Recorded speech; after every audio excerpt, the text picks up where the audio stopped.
একটি আমল আছে যে আমলের বিনিময় আল্লাহ তাআলা দিবেন ব্ল্যাঙ্ক চেক দিয়ে বিনিময় দেওয়ার মতো করে, হিসেব ছাড়া। একটি মাত্র আমল আছে, আর কোন আমল নাই।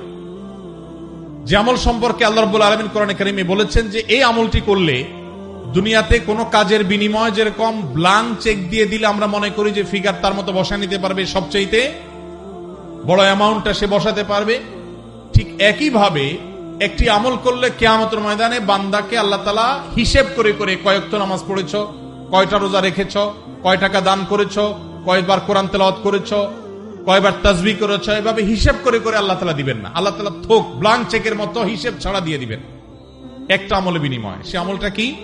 কোরআনে কারীমে আল্লাহ বলেছেন ইন্নামা ইউওয়াফাস সাবিরুনা আজরাহুম বিগাইরি হিসাব। যারা তাদের জীবনে ধৈর্যশীল হিসেবে নিজেদেরকে প্রমাণ করতে পেরেছে।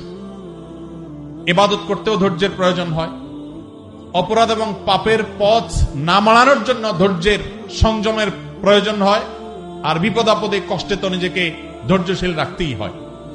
এই ধৈর্য যদি কেউ ধরতে পারে, নবী কোরআনে কারীমে আল্লাহ তাআলা বলেছেন ইন্নামা ইউওয়াফাস সাবিরুনা আজরাহুম বিগাইরি হিসাব।